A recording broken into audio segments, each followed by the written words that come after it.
이란 정권은 하늘에서 오는 마지막 타격을 수년간 기다려왔습니다. 성직자들은 그 위협이 항상 국경 너머에서 올 것이라고 생각했지만 그들은 필렀습니다. 종말은 하늘에서 테헤란으로 오지 않았고 그 자체의 아스팔트, 항구, 그리고 석유 밸브에서 왔다. 당신이 목격하려는 것은 단순한 시위의 물결이 아닙니다. 그것은 현대 역사상 가장 조직적이고 가장 파괴적이며 가장 치명적인 물류 자살 작전입니다. 남쪽에서는 페르시아만의 핵심 지점인 반다르 아바스 항구에서 크레인이 멈췄고 배들은 만해 궁예에서 갇혀 기다리고 있습니다.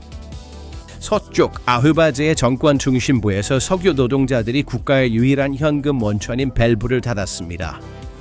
그리고 북쪽에서 남쪽으로 뻗은 고속도로에서는 수백만 명의 운전자들이 엔진을 껐고 이란 이슬람 공화국의 생명 유지 시스템을 끊었습니다. 중국과의 무역이 붕괴되었습니다. 러시아와의 연결이 끊어졌습니다. 거리에 600만 분노한 노동자들은 단순히 하메네이 정권에 항의하는 것이 아니라 경제적으로 목을 조르고 질식시키고 소멸시키고 있습니다.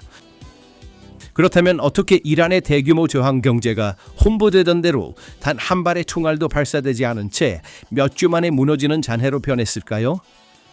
하룻밤 사이에 일어난 일은 아니었다. 그러나 정권의 종말을 가져온 큰 폭발은 2025년 12월 28일 테헤란 중심부의 그랜드 바자르에서 시작되었다.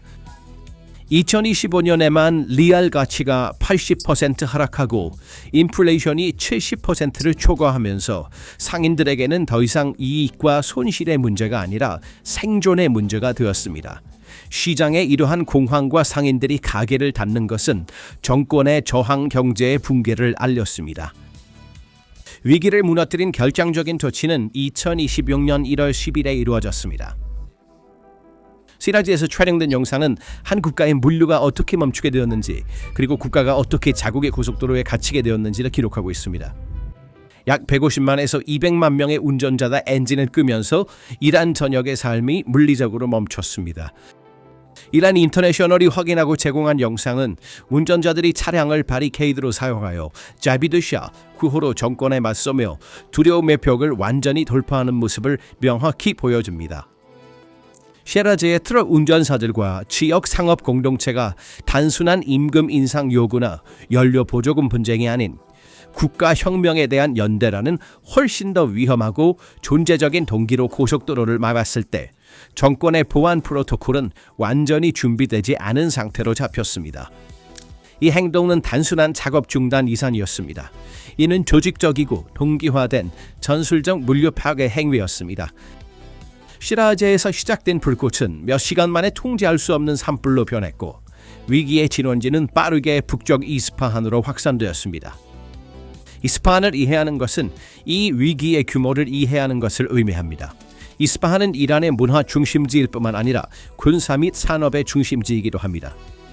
우라늄 농축 시설부터 철강 공장, 석유화학 단지, 방위산업 생산 라인까지 모든 것이 이 지역에 집중되어 있습니다. 이 물류 마비의 규모는 테헤란의 문턱에 도달했을 때 더욱 명확해졌습니다. 수도 테헤란으로 이어지는 주요 도로에 대한 관찰과 수마일 동안 상업용 트럭이 한 대도 보이지 않았다는 오디오 녹음 및 보고서는 수도가 포위 상태에 있음을 나타냅니다. 이것은 군사적 포위가 아니라 공급망 붕괴로 인한 사실상의 고립입니다. 이 물류 정체는 테헤란과 주변 그랜드 바자르의 상점 폐쇄와 결합되어 인구 1,500만의 도시를 갑작스럽게 식량과 연료 위기로 몰아넣었습니다. 슈퍼마켓 선반이 비어가고 있습니다. 밀가루 배송이 이루어지지 않고 있습니다. 빵집은 빵을 만들 수 없습니다. 정권이 군용 트럭으로 배송을 시도하고 있지만 군사 물류로 인구 8,800만 명의 나라를 먹여 살리는 것은 수학적으로 불가능합니다. 운전사들의 행동은 정권의 물류 능력을 무너뜨렸습니다. 이 위기의 가장 중요하고 위험하며 두려운 측면 중 하나는 이란의 산업 수도 중 하나인 타브리즈에서 전개되고 있으며 이곳에서는 민족적 긴장도 높습니다. 타브리즈는 단순한 도시가 아니라 정권의 터키 아제르바이잔 단층선입니다. 약 100만 명의 노동자가 이곳에서 파업에 참여했다고 보고되었습니다. 이 숫자는 단일 도시로서는 엄청난 것입니다. 타브리즈의 파업은 단순한 임금 인상 요구를 넘어섰습니다. 이곳의 노동자들은 소수 민족에 대한 정권의 정책, 수년간의 문화적 억압과 경제적 불의에 항의하여 사실상 공장을 인질로 잡고 있습니다. 생산 라인이 중단되고 원자재 공급이 끊겼습니다. 특히 이란 자동차 산업의 핵심인 부품 제조업체와 기계 제조 부문이 완전히 가동 중단되었습니다. 정권은 파업을 진압하기 위해 혁명수비대, 이란 혁명수비대 IRGC를 지역에 배치하여 노동자들을 위협하고 체포하고 있습니다. 그러나 공장에 들어간 군인들은 기계를 조작할 노동자를 찾을 수 없습니다. 군인에게 경비를 서게 할 수는 있지만 CNC 기계에서 정밀 부품을 생산하게 할 수는 없습니다. 이 상황은 이란 국내 시장의 상품 공급을 완전히 없애버렸습니다. 현재 부품 부족으로 인해 이란에서는 자동차를 제조할 수 없고 가전제품을 조립할 수 없으며 농기계를 수리할 수 없습니다. 문헌에서는 이를 공급 충격이라고 하며 이는 초인플레이션의 가장 크고 막을 수 없는 촉발 요인입니다. 그러나 진정한 재앙은 이란의 세계로의 관문이자 전략적 허파인 반다르 아바스 항구에서 펼쳐지고 있습니다. 만약 한 나라의 항구가 멈춘다면 그 나라는 숨을 쉴 수 없습니다. 그리고 지금 반다르 아바스는 임상적으로 죽은 상태입니다. 여기 상황은 파업을 넘어 항구 점거로 변했습니다. 50만에서 80만 명의 항만 노동자들이 파업에 들어가면서 이란의 해상 교량이 붕괴되었습니다. 이 항만은 이란의 비석유 수출의 70%를 처리합니다. 그 비율은 이제 거의 제로에 가깝습니다. 이곳은 이란의 식량과 의약품 수입의 주요 관문이며 현재 잠겨 있습니다. 공해에서 대기 중인 선박들은 화물을 내릴 수 없습니다. 창고에서 대기 중인 상품들은 썩거나 암시장으로 흘러들어가고 있습니다.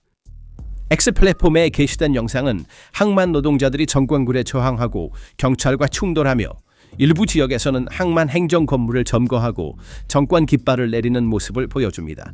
이것은 주권의 이전입니다. 정권은 항구를 군사화하고 군인을 배치하고 저격수를 배치했습니다. 하지만 크레인 조작자가 없으면 그 컨테이너들은 내려오지 않을 것입니다. 항만 노동자들은 정권의 머리에 총을 겨누고 방아쇠를 당길 준비가 되어 있습니다. 이 교착 상태의 또 다른 치명적인 측면은 아바즈와 후제스탄 지역의 에너지 중심지에서 펼쳐지고 있습니다. 정권의 심장, 비생명선은 석유입니다. 석유가 흐르지 않으면 바시지 민병대에 급여를 지급할 수 없고 헤즈볼레 자금을 지원할 수 없으며 시리아에서의 작전을 계속할 수 없습니다. 아바즈와 후제스탄의 정유소 노동자들이 파업에 참여하면서 정권의 현금 흐름이 차단되었습니다. 하프트탑의 노조에 의해 조직된 석유 노동자들은 생산을 단순히 늦춘 것이 아니라 밸브를 잠갔습니다. 산업부문과 정유소에서의 이러한 파업은 이란의 석유 생산을 40% 감소시켰습니다. 하루 손실은 1억 5천만 달러를 초과합니다. 반다르 아바스의 정유소와 마드쿠시 제철소와 같은 제철 공장은 완전히 가동을 중단했습니다.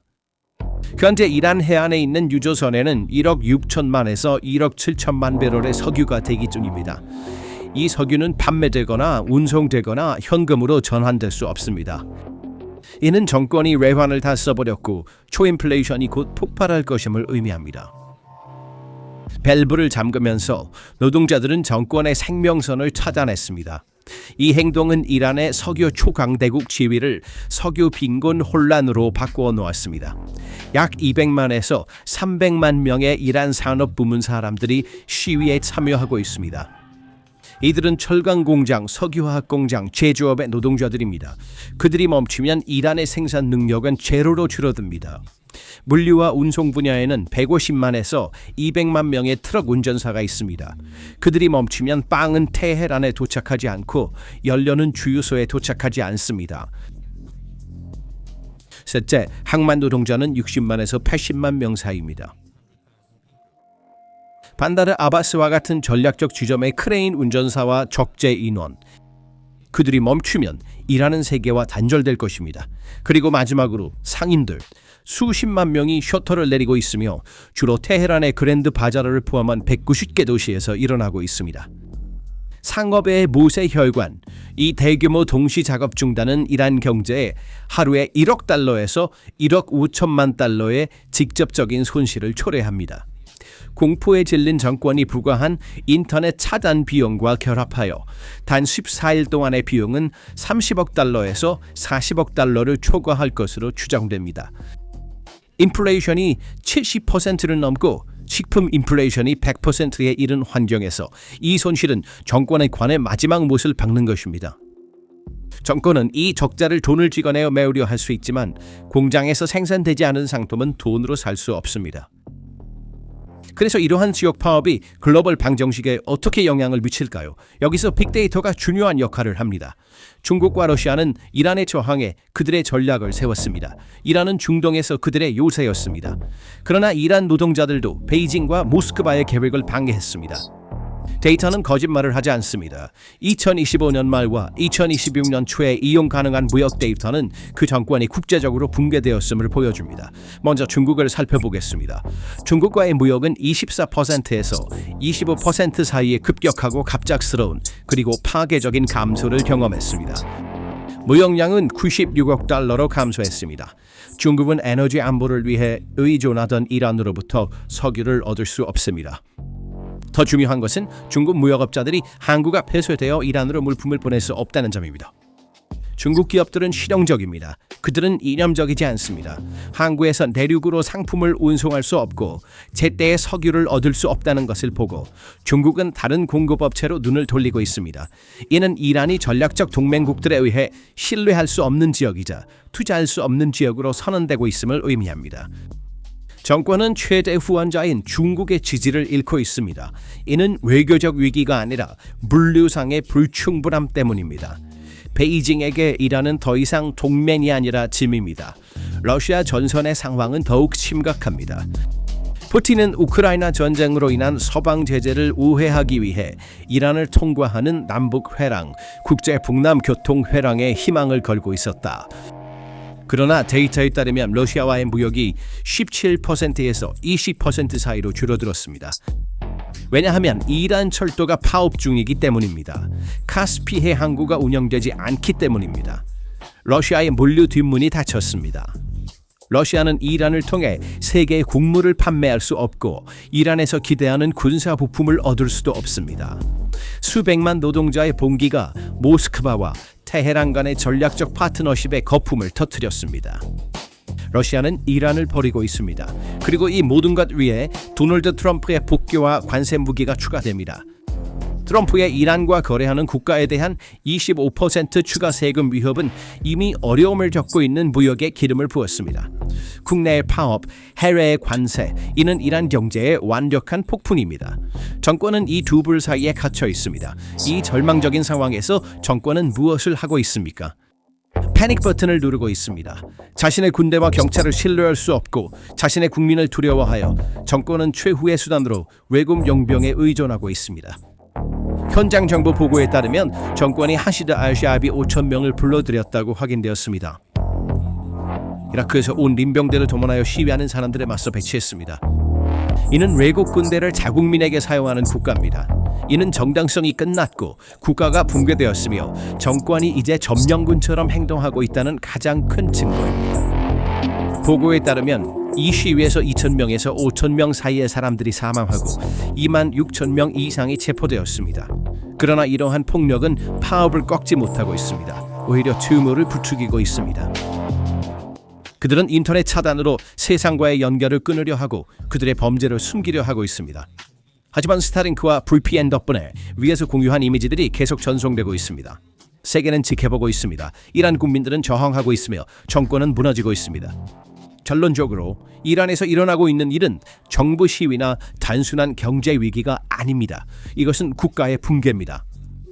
타보리즈의 기계공부터 반다르 아바스의 크레인 운전사, 시라즈의 트럭 운전사부터 아바즈의 석유 노동자까지 600만 명의 사람들이 정권의 플러그를 뽑았습니다. 아무리 강하게 국가의 심장이 뛰어도 혈액, 석유, 상품이 그 혈관을 통해 흐르지 않으면 그 국가는 죽습니다. 중국과의 무역 붕괴, 석유 중단, 물류의 종말은 하메네이 정권을 정치적으로뿐만 아니라 물리적으로도 지속 불가능하게 만들었습니다. 정권이 탱크를 가지고 있을지라도 그 탱크를 운행하기 위한 여유를 운반하는 탱커 운전사들이 파업 중이라면 그 탱크들은 단지 금속 더미에 불과합니다. 이 대규모 봉쇄는 중동의 지도를 다시 그릴 가능성이 있습니다. 이란 국민들은 피와 땀으로 그들의 운명을 다시 쓰고 있으며 큰 대가를 치르고 있습니다. 정권은 자신이 만든 어둠 속에서, 물류의 침묵 속에서 허우적대고 있습니다. 그리고 그 어둠의 끝에서 새로운 이란의 새벽이 밝아올지도 모릅니다. 그래서 이 문제에 대한 당신의 생각은 무엇인가요? 댓글로 당신의 생각을 공유해 주세요. PPR 글로벌의 특별 분석에 대해 계속 정보를 얻으려면 저희 채널을 구독하시고 알림을 켜는 것을 잊지 마세요. 저희를 선택해 주셔서 감사합니다. 저희를 선택해 주셔서 감사합니다. 저희를 선택해 주셔서